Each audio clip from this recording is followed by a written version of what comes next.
All right, once again, thank you for joining us today. Today we'll be talking about preparing for ACA implementation, the part 2 of impact on transitioning clients. This particular webinar will be recorded and will be uploaded on our websites, ShareAction and ShareAction.org.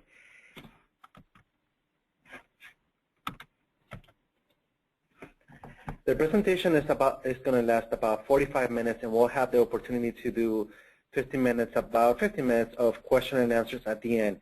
If during the presentation you have any questions, please use the chat feature, which is to your right side of the screen, and you can see here. During the webinar, I'll be collecting these questions and posting them to the presenter today. And just briefly about our services, my name is Oscar Marquez, and I am the CBAC coordinator, or the Capacity Building Assistance Coordinator for Information and Technology Transfer. I work for 2 capacity building assistance programs. The first one, both of them are ShareAction and ShareAction HD. We currently work with health departments and community-based organizations, and we mainly cover capacity building assistance components of organizational infrastructure and program sustainability. And as part of this webinar series, also alignment with NHAS and the high impact HIV prevention and HIV services, monitoring and evaluation, and evidence-based interventions and public health strategies. If at any point your agency or your health department or your institution needs any type of assistance in any of these components, please feel free to contact us. Our presenter today, as he has been in the past, is Rob Lester. Rob Lester has been working with ShareAction, especially in the last year, presenting on other webinars relating to the Affordable Care Act and making the transition. He has a lot of experience, especially with policy, and you can find his contact information on the slide currently. And without any further ado, I give you Rob Lester. All right, I want to thank everybody for joining us today. Again, my name is Rob Lester, and I want to thank ShareAction for inviting me to participate in this ongoing series of webinars on the Affordable Care Act and how the transition to the Affordable Care Act will affect the way in which we provide services to people who are HIV positive. Today on the so today we're going to hit over today on the webinar. First I'm going to talk about our objectives and some definitions. Do a brief review of the Affordable Care Act. I know we've all discussed that sort of in depth, but I think it's important to highlight some of the most important pieces for our conversation today. We're going to discuss what will happen to clients who are excluded from the transition. And finally, for those clients who are transitioning off of Ryan White into other forms of care, we're going to talk about what as benefits or what as Ryan White providers we need to do to ensure that transition goes smoothly and that they are able to maintain it, retain it, or they are able to stay in care and to continue to receive the care they need for their HIV. Also, there are additional resources at the end of the slides that go into a lot of what I'm discussing in more detail. In particular, there's some flowcharts that illustrate the decision tree for how various parts of the Affordable Care Act work. I think it's a good idea. I've found them very useful in trying to understand some of the intricacies of how the various pieces fit together.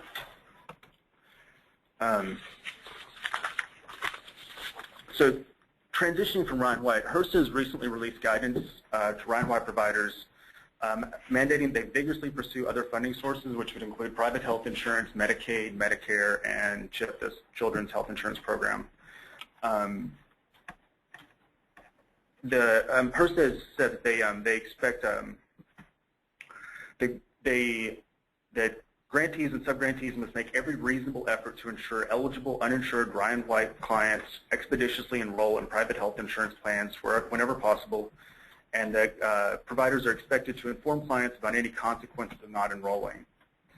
So what this means is that when the health insurance exchanges open up on October 1st, that Ryan White providers are expected to do everything within their power to ensure the clients enroll promptly and expeditiously in the health insurance plans.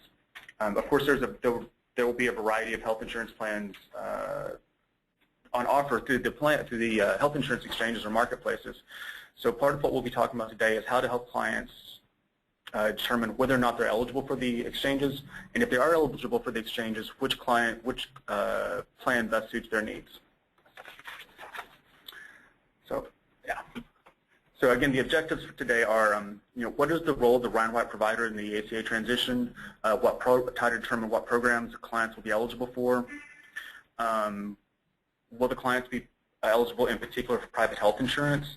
For the clients who are eligible for private health insurance, will their premiums be subsidized, and if so, how much will the subsidy be? And finally, which insurance plans best meet their clients' needs? Obviously, this is a tremendous amount of information, so I'm going to go through this sort of quickly. The slides are rather detailed, so I'm not necessarily going to cover every piece of every slide in depth.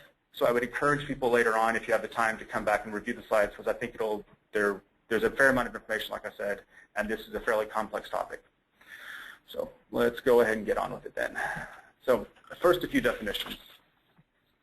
I'm sure most of you guys are going to know some of this, but I just want to make sure everybody's on board with this. So the federal poverty level, or FPL, it's a guideline issued by Department of Health and Human Services to determine eligibility for many federal programs. Oftentimes, when we're talking about the eligibility for federal programs, we'll speak about someone's income as a percentage of FPL. So you'll hear about 133 FPL or 300 FPL. And what's that saying? Is that someone's income is a multiple of that base FPL number. Federal poverty level guidelines, that level does take into account household size. It's also different for Alaska and Hawaii because things are just generally more expensive there.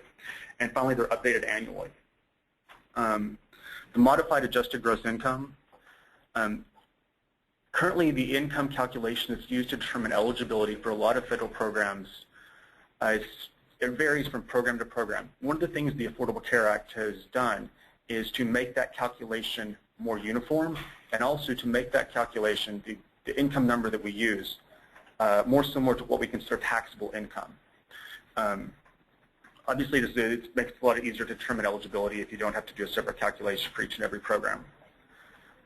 Finally, the premium assistance or the subsidy, it's a refundable tax credit equal to the amount by which the premium for the second lowest cost silver plan exceeds the income cap. Now that's a complete mouthful of a definition. I realize that. We're going to go into that a little more detail later on. The important part to get right now is that the premium assistance is it's a refundable tax credit the federal government will issue directly to the insurer. They don't send a check to the taxpayer. So they send it directly to the taxpayer, or they send it directly to the insurer to help the taxpayer pay for private health insurance. A few more definitions. So the second lowest cost silver plan. We don't have an acronym for this yet. I anticipate that within the year there will be some acronym because we give acronyms to so many things. But for the moment, we're just calling it the second lowest cost silver plan. So this is the second lowest cost silver plan that is available on the individual market or through the health insurance exchange in the rating area in which the taxpayer resides. Again, that's offered through the health insurance exchange. So what is a silver plan? So part of what the Affordable Care Act does is it requires that insurers calculate the actuarial value for a plan. The actuarial value is the share of a healthcare expense, is the share of healthcare expenses a plan covers for a typical enrollee. And then we have 4 tiers, which are bronze, silver, gold, and platinum.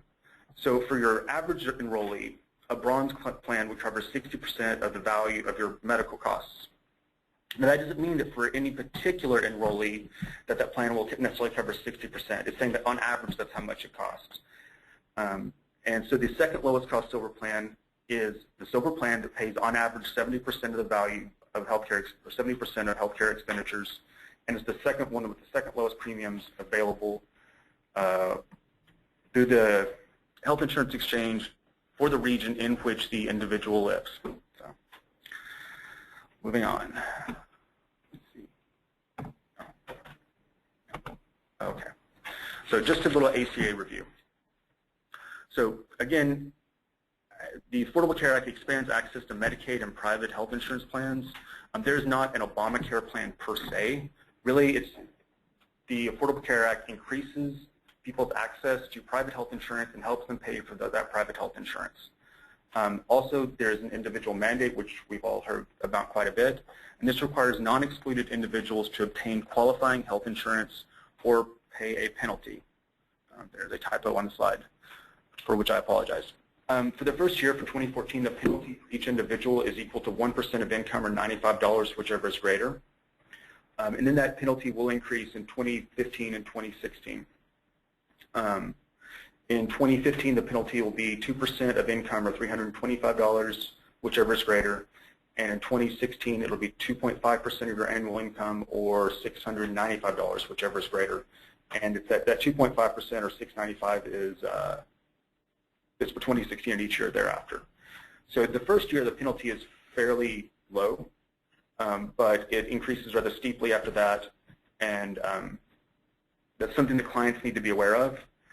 Also, when clients are evaluating whether or not to buy health insurance, some people may be tempted to say, okay, well, the health insurance is more than the penalty, so why don't I just pay the penalty? And one important thing to remember is that although the health insurance may be more than the penalty, you are actually getting something of value, that is health insurance. Whereas if you pay the penalty, you're not obviously getting health insurance. So that may be an important thing to bring up in the conversations you have with clients.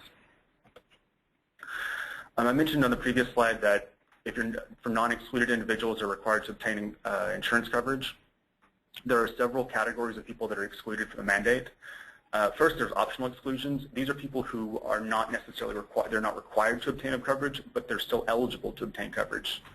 So if you're not required to file a federal tax return because your income is below about $10,000 for a single person, and that depends a little bit on whether you're above or below 65 years of age. On your marital status, it changes across that. But if you're not required to file a federal tax return because of your income, you don't have to obtain coverage. If there's no access to affordable coverage, which means that if all the plans that are available to purchase are greater than 8%, or if it's greater than 8, it would cost more than 8% of your income to purchase a bronze plan, that's not considered affordable. Some people may have religious objections to health insurance. Most Native Americans, that is people who are members of federally registered, federally recognized tribes, and people who receive care through the Indian Health Service are not required. And finally, residents of states that opt out of the Medicaid expansion and whose income is less than 100% of the federal poverty level. HRSA has also issued some guidance on hardship exemptions. That's a fairly complicated piece that I think that's covered maybe in a technical guidance issued later on because it's very technical. But HRSA is trying to balance the need to get as many people as possible on health insurance with an understanding that there are some people for whom the ACA as it's structured will not work well. Finally, there's some mandatory exclusions. Undocumented migrants are prohibited from purchasing health insurance through the health insurance exchange. People who are incarcerated in prison are prohibited from purchasing insurance. And as far as the incarcerated people, there is a quirk with that. People who are in county jail awaiting trial are not prohibited, but post-conviction, they are prohibited. Finally, documented immigrants, so people who are lawfully present, and sorry, people who are lawfully present, but if they've been here for less than 5 years, are not eligible for Medicaid, but they are eligible to purchase. Insurance through the health insurance exchanges. Let's see. So the Medicaid expansion status, this has been an extraordinarily contentious piece of the Affordable Care Act. What this map shows here basically is that the red states are states that are not choosing to implement the Medicaid expansion, and the blue states are. You'll notice that some of the states, let's see, Oklahoma, Arkansas, Iowa, and Indiana are a slightly different shade of blue. They're implementing or attempting to implement alternative expansion models. If you live in one of those states, the Medicaid expansion is still sort of up in the air how they're going to implement it. I know in Arkansas, for example, the state is trying to get permission from the Department of Health and Human Services to use the funds they would have received for the Medicaid expansion to purchase private health insurance for people whose income is less than 100% of the federal poverty level. I am not sure how well that's going for the states, but I believe that HRSA is working with them to attempt to allow them to do that. So especially if you're in, no matter which state you're in, I would encourage you to reach out to your state government if you're not sure about the status of Medicaid expansion. But in particular, if you're in one of those 4 states, I would urge you to reach out to your state government or to your Department of Health to better understand how the Medicaid, if and how the Medicaid expansion will be implemented in your state. Premium assistance eligibility. So what we've got here is, so just to cover in a little, just to present in a graphic format some of what I was saying a little earlier. If we separate states that are implementing the Medicaid expansion and states that are not implementing the Medicaid expansion, we can see that people with less than 100%, whose income is less than 100, either less than 133% of the federal poverty level, and also between 100 and 133% of the federal poverty level, in states that are implementing the Medicaid expansion are eligible for Medicaid. For people whose income is between 133 and 400% of the federal poverty level, and who live in, they'll be eligible to purchase insurance through the health insurance exchanges, and they will receive a subsidy for doing so. And finally, people whose income is above 400% of the federal poverty level, they're eligible to purchase health insurance through the health insurance exchanges, but they do not receive premium assistance. If you look over on the column for states that are not implementing Medicaid expansion, you will see that on the top row, says less than 100% FPL, people are excluded. What that means is that if you live, for clients who live in states that are not implementing the Medicaid expansion and whose income is less than 100% of the federal poverty level, they will not be eligible for Medicaid under the Affordable Care Act, and they will also not be eligible for premium subsidies. This is, because this quirk of the law is because of the Supreme Court ruling, and it was not anticipated by the drafters.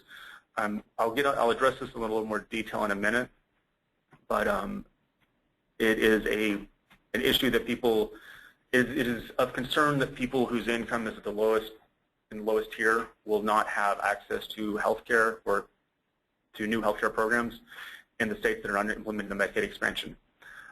For people whose income is between 100 and 133% of the federal poverty level and who live in states that are not implementing the Medicaid expansion, they will be eligible for premium assistance and to purchase health insurance through the health insurance exchanges. One more thing I want to make clear is that in all these cells where it says excluded, that doesn't mean that people are prohibited from purchasing health insurance. It just means they don't have access to the premium assistance. So I want to be clear about that. So even for those people whose income is less than 100% of the federal poverty level and who live in states that are not implementing the Medicaid expansion, they would still have the opportunity. They could still purchase health insurance through the health insurance exchanges if they chose to, but they just wouldn't receive premium assistance for doing so. So this next slide breaks down the income caps and the premium assistance. So the amount of premium assistance you receive is determined by your income. There's a lot of numbers on this, and basically what it means is that as your income goes from about 100% of federal poverty level, which is or 133% of federal poverty level, which is about $15,000 for a single individual, up to 400% of the federal poverty level, which is I think about $60,000. I can't do the math in my head quite that quickly. The maximum amount that you would be required to pay increases from about 2 to 3% of your income to 9.5% of your income. And then again, if your income is above 400% of the federal poverty level, you're not eligible for a premium subsidy, but again, you are eligible to purchase insurance on the health insurance exchange. So continuing to provide Ryan White. So for those people who are excluded, who are mandatorily excluded, or whose income is less than 100% of the federal poverty level and who live in states that are not implementing the Medicaid expansion, HRSA anticipates that Ryan White providers will continue to provide Ryan White services to those individuals. Also, even with subsidies, coverage may be expensive in some states. Depending on which insurance plan an individual chooses, the combination of deductibles, co-pays, co-insurance, and premiums may represent a significant financial burden that would be a barrier to accessing care. HRSA expects that Ryan White providers will possibly play a role in helping clients deal with those costs, with that cost sharing. However, whether or not a particular Ryan White program is able to do that will depend upon your state regulations. So again, I would urge you to check with your state program manager before going out and starting to do that. Finally, undocumented and recent immigrants will also continue to need and to receive Ryan White services. And also, Ryan, one thing we've noticed here in California is that even individuals who obtain Medicaid coverage or private health insurance, often, especially with Medicaid, the services provided by the state Medicaid program may be less expansive than what you would get under Ryan White. So a lot of what we call wraparound services or essential non-medical services aren't necessarily included in the Medicaid program, and so things like nutrition counseling, benefits counseling, substance abuse counseling, some of the more expansive mental health benefits, these are all services that can play an important role in helping individuals be retained in care and be successful in care. And it's one of the strengths of the Ryan White program that it has the ability to provide these vital services to people who are living with HIV/AIDS. And so even for people who transition to Medicaid or to private health insurance, we expect that the Ryan White program will continue to provide these sorts of services. So preparing your clients for the Affordable Care Act. So there's tremendous diversity of knowledge and ability among the client population. We know some of us have clients who are, older, who have a lot of experience with private health insurance. We also have clients who are young and may have never had private health insurance. And even for clients, though, who have sort of that experience and understanding of how health insurance works, they may not have had much one-on-one experience with it since they became positive. So it's important to assess the needs of your clients, to assess their understanding of health insurance, and to know what services are provided and to know what services are provided and which services are not provided. And all this is going towards helping the client choose the best plan when they're presented with various options. So what I'm going to do now is go through a couple of examples for typical clients you might meet. Go through a couple of examples for clients you might meet, or clients you might have, rather. These are going to be pretty basic, but it should provide sort of an outline of the types of conversations that you will probably have with clients starting in October. So let's start with Stephen here. Let's assume Stephen is a 25-year-old single man living in Dallas, Texas. His annual income is $10,500 a year, which is 91% of the federal poverty level. And he currently receives care through Ryan White, through the local Ryan White provider in Dallas. So just based on that information and the fact that we know that Texas is not participating in the Medicaid expansion, we know that Stephen will remain on Ryan White. His income is too low for premium subsidies through the health insurance exchanges, and again, Texas is not participating in the Medicaid expansion. Now, Texas may permit the Dallas Resource Center, which is where Stephen receives his Ryan White services, to use Ryan White funds to provide premium assistance, but that would be up to the state regulators and program managers in Texas. So for Stephen, the situation is fairly straightforward. He currently receives care through Ryan White, and he will continue to do so. So that one's fairly straightforward. Moving on to Melissa. Now, Melissa is a 35-year-old woman who lives with a 5-year-old son who lives in Maui. Her annual income is $24,000 per year, which is 134.5% of the federal poverty level. As I mentioned previously, the federal poverty level guidelines are a little higher for Alaska and Hawaii. So if you live in those states, you're doing calculations, just be aware that you should use those calculations that are unique to Alaska and Hawaii, not the ones for the lower 48, or for the contiguous 48 and for DC. Her son Michael is currently enrolled in MedQuest, which is the state Medicaid program for children, and Melissa is enrolled in the Hawaii PSIP, which is the pre-existing condition insurance plan that was created by the Affordable Care Act. And PSIP covers medical care, and Ryan White covers non-medical services. So what recommendations do we have from Melissa? Well, Under the Affordable Care Act, the PSIP was intended as a transitional program, so it ends on December 31st of this year.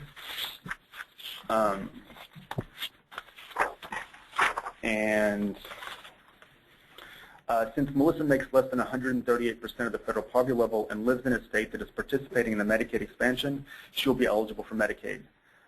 Additionally, if the state Medicaid program includes co-pays or deductibles that Melissa is unable to pay, the Maui AIDS Foundation may provide assistance to help her pay those, again, contingent upon the Ryan White programs for that state.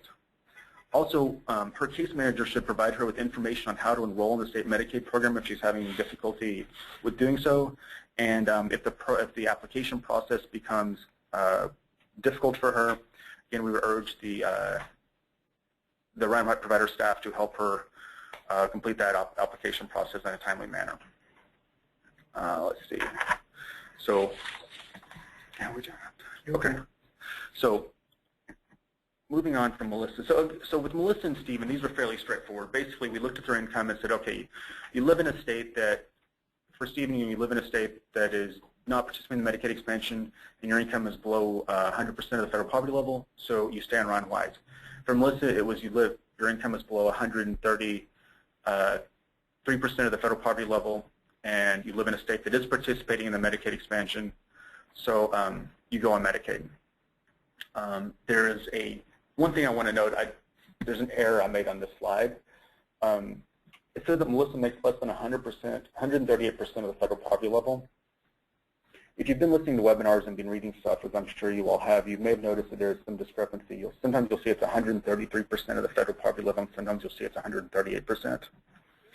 Part of the calculations for modified adjusted gross income include a 5% set aside for the income calculations. So the way it's written in the law, it's 133%. But when you're calculating someone's modified adjusted gross income, you automatically set aside 5%. So it's effectively 138.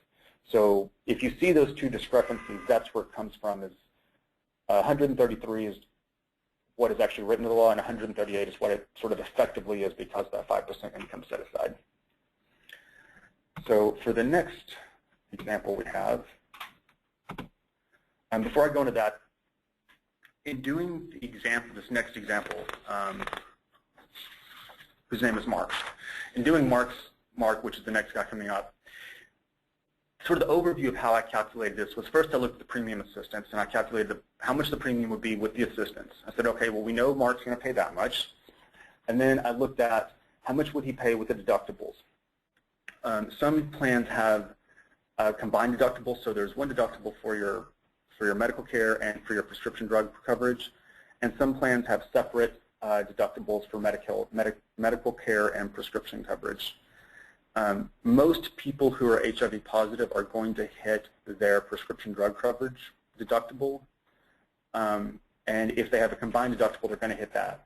Because the meds are about $1,500 to $2,000 a year, that's going to burn through any deductible by the end of the year.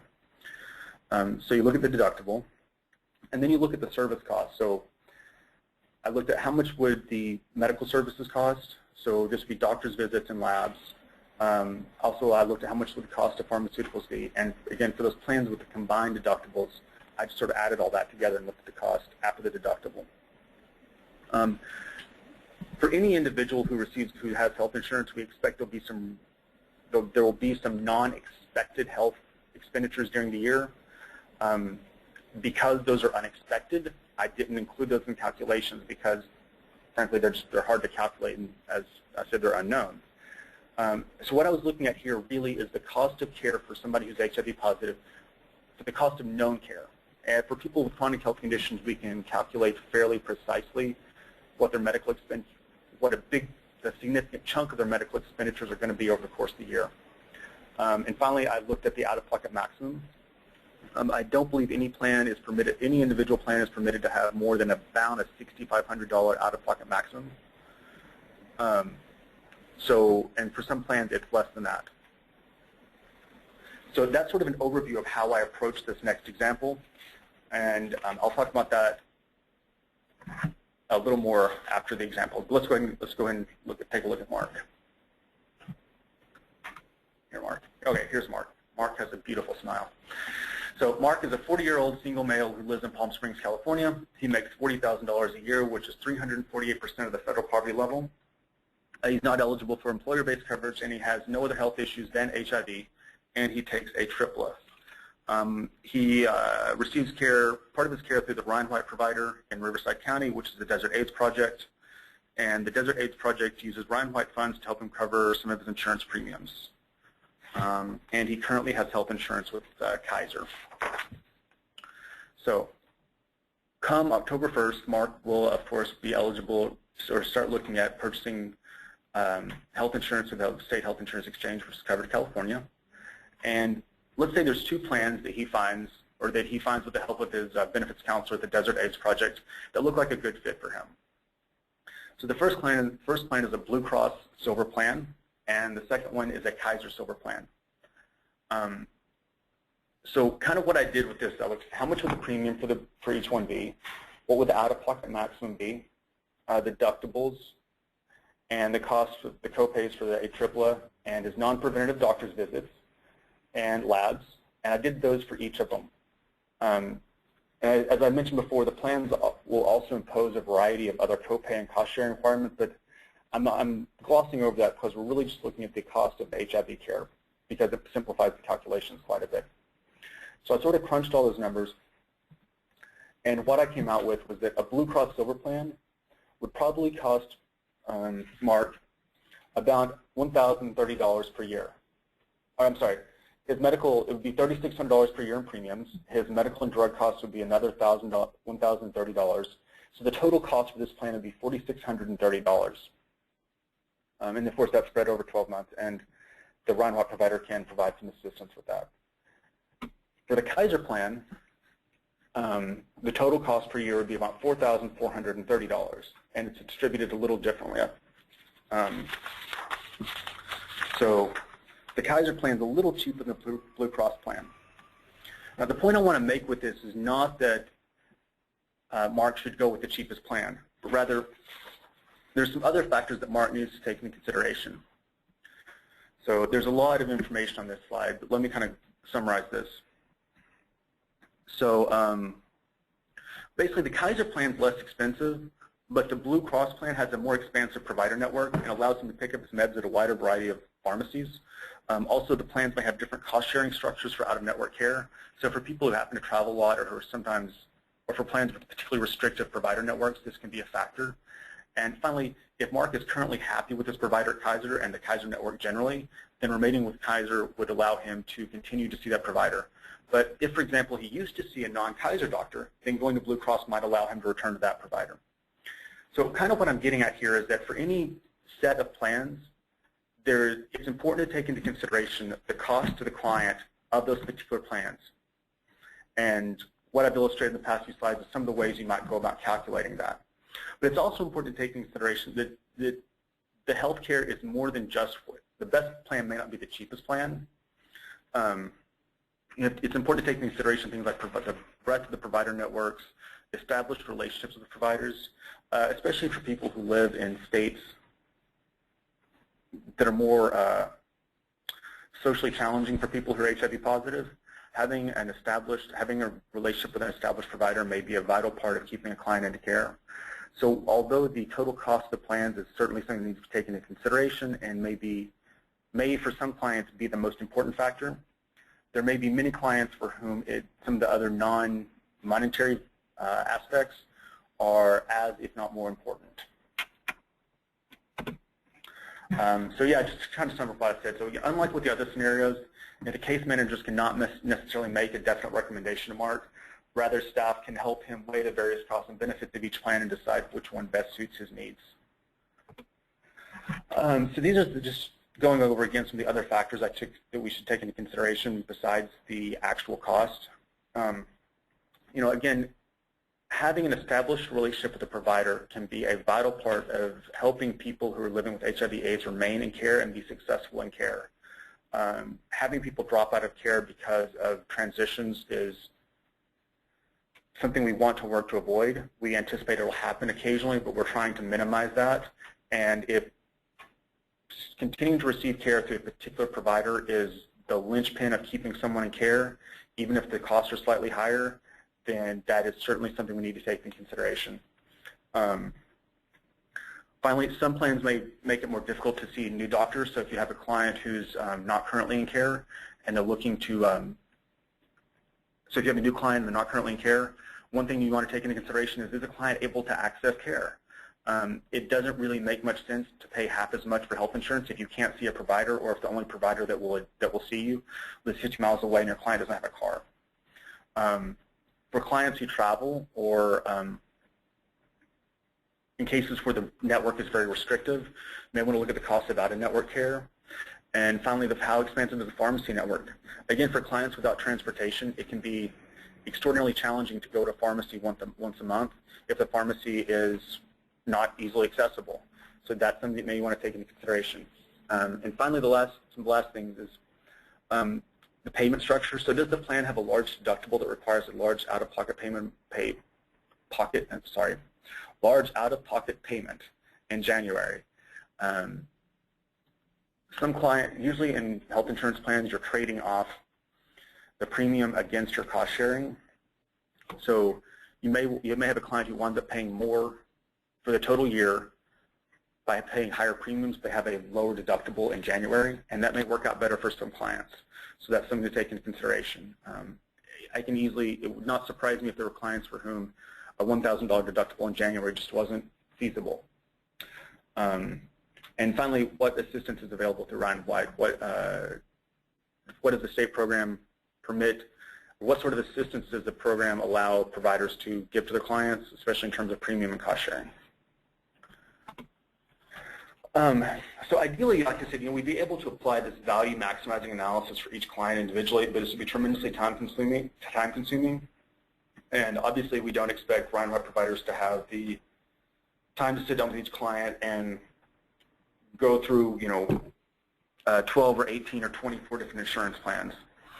What I would recommend, I think, and what some work groups have suggested as a good solution to this, is to identify your most typical client. So if 40% of your clients are single and have incomes less than, or between 133 and 300% of federal poverty level, and they take, one or two medications, so they're fairly simple, then you might look at selecting a couple, 2 or 3 plans that would best suit that particular sort of archetypal client, or that, what I use here, modal clients, so that particular, set of clients. And then rather than trying to do an analysis of, 12 or 18 different plans for each individual client, say, okay, so for these clients over here, for people with this particular demographic characteristics, we can say, hey, here's the 2 or 3 plans that we think would work best for you. And that makes it a much more constrained discussion and much easier to have in the context of a transition. And let's see. Okay. Let's skip that organizational factors. And so just to summarize everything up, again, HRSA expects most clients to transition to other funding sources, including private health insurance and Medicaid. Clients will most likely have difficulty choosing among the plans, and the state navigator programs may not understand the needs of persons living with HIV/AIDS. The federal government, or HHS, is providing funds to help clients transition, but these state navigator programs are going to, I expect they'll be inundated with calls, and I am not confident they will have the technical expertise to address the unique concerns of people who are HIV positive. Also, we don't really have a good feel for what the cultural competency of the state navigator programs will be. I expect they will proceed along their job as well as they can, and will do so in a good faith, but cultural competency is almost certainly going to be an important part of helping clients transition smoothly. And because the clients have established relationships with the Ryan White providers, I think it is prudent that Ryan White providers understand the challenge they will face in the transition and help them walk through it. And finally, as I mentioned before, the cheapest plan probably won't be the most cost-effective, but the most expensive plan may not be the most cost-effective either. So part of helping clients choose the plan that works best for them is helping them weigh both the cost and the benefits, and especially the non-cost factors, so things like provider networks and access to new physicians. And here's your additional resources, as I mentioned.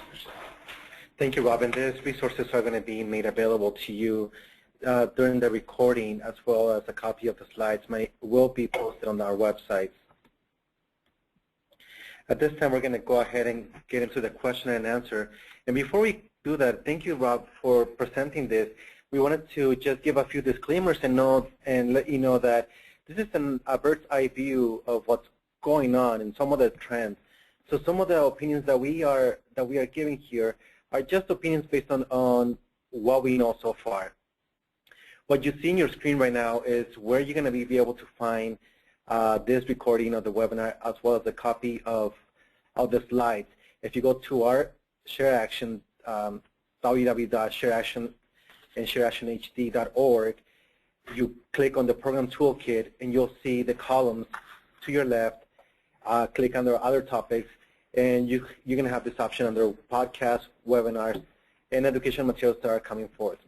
So the disclaimers that I wanted to give, first of all, the opinions stated in this webinar are that of our consultant, Bob Lester, and not of CDC, just to be that clear. The second thing is, you notice some of the images that Will Smith and Liv Tyler have not changed their names. They're not Melissa and they're not Mark.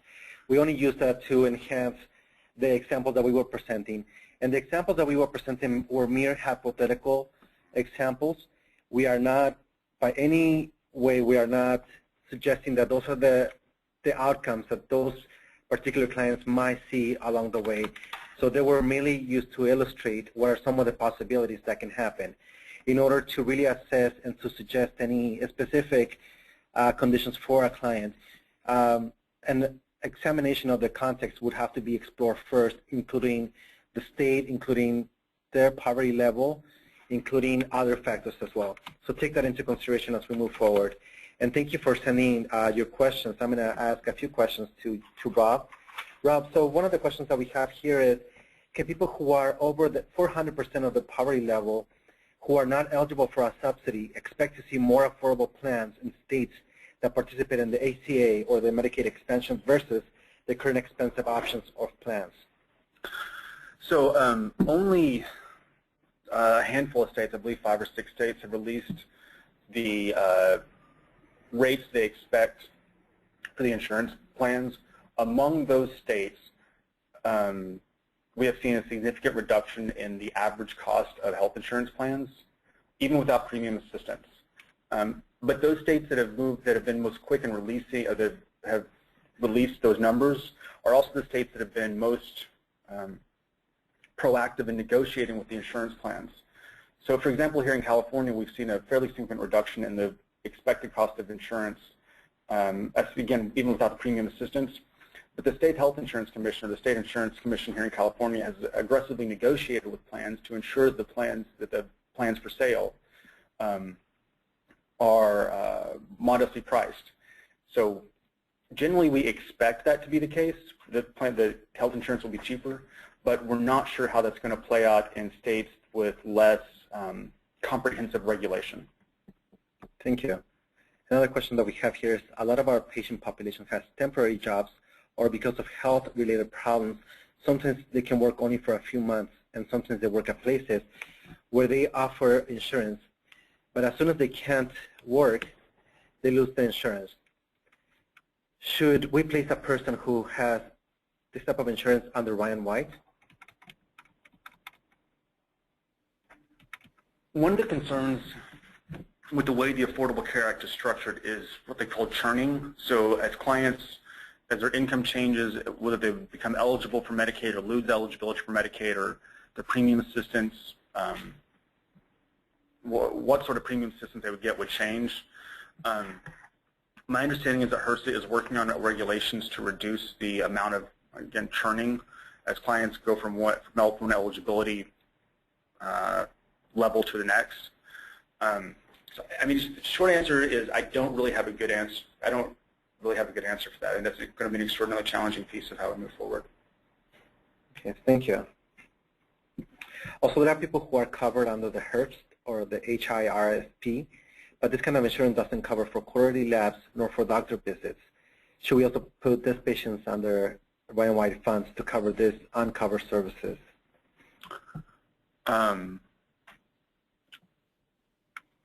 I would check with your state program manager to see if you're permitted to do that, but my understanding is that HRSA understands that Ryan White will be used to supplement existing health insurance coverage. Again, you want to check with your state program manager, though, because that varies from state to state. And one of the things that you're noticing, this is to the audience, one of the things that you're noticing is that there's no clear answers at times. And a lot of it is you're going to have to do a lot of research based on your state, based on your jurisdictions, because the regulations for each state is going to vary from state to state. Another question that we have here is, even though signing up for ACA starts in October, when will the coverage actually start? I have heard that right away, and I also heard in January 1st, 2014. People who sign up between October 1st and December 15th, their coverage will start January 1st. For people who sign up after December 15th,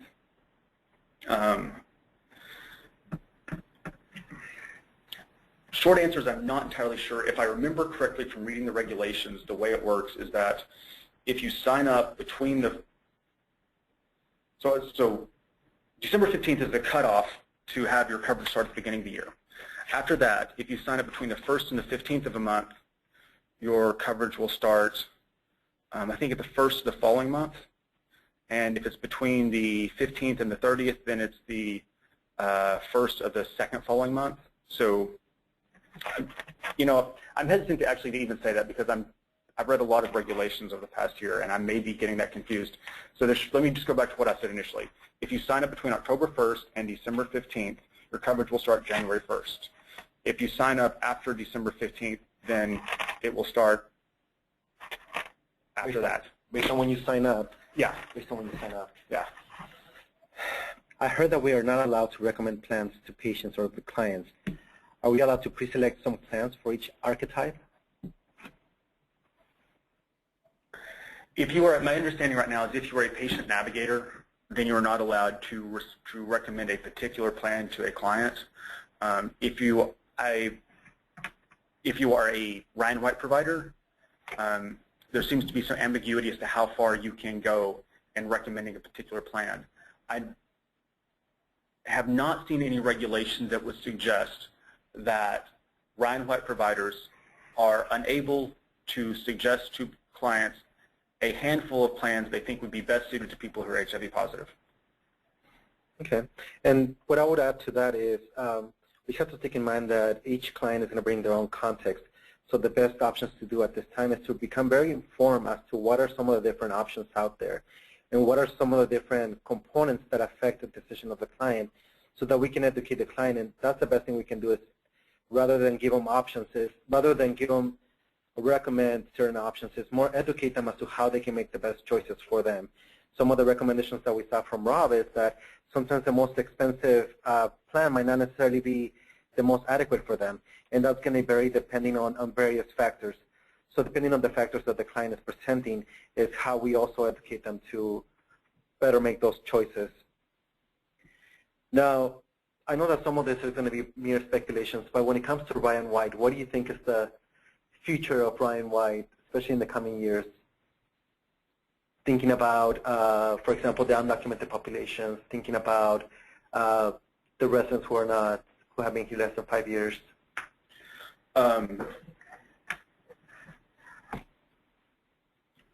What we're expecting to see here in California is, for example, is that the Ryan White program will play a larger role in providing, for lack of a better term, wraparound services. I mentioned this earlier, so things like substance abuse treatment, nutrition counseling, benefits counseling, housing and food assistance. We expect that Ryan White will play a larger role in providing those types of services. Also, because of the number of states that are currently not choosing to implement the Medicaid expansion, Ryan White will continue to be, or ADAP more specifically, will continue to play a large role in providing care for people who are HIV positive. For example, Texas is not choosing to implement the Medicaid expansion. So ADAP will play a large role in helping economically disadvantaged persons living with HIV/AIDS in Texas continue to receive medical care. Long term, I expect that more states will opt into the Medicaid expansion. That's what we saw when Medicaid was first implemented or first passed in 1965. It took 17 years for all the states to opt in. Arizona didn't choose to implement Medicaid until 1982. I expect we'll see something similar to this. I don't know what necessarily what the timeline will be, but we expect that over time more and more states will choose to opt into the Medicaid expansion.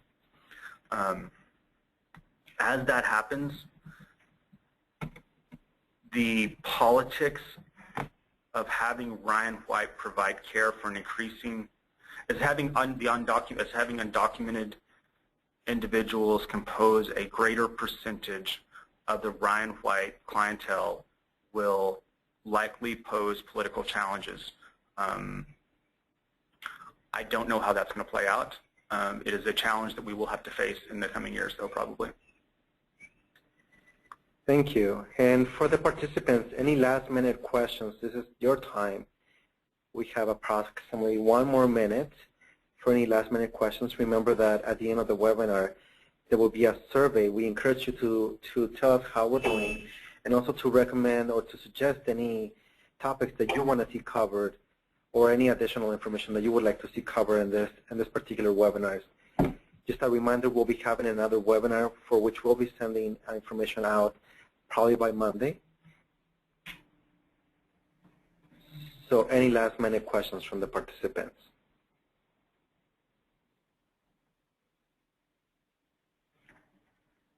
All right. Well, we want to thank everybody for joining us today. We hope that you can join us in the future. And thank you for your time once again. This will be posted on our websites.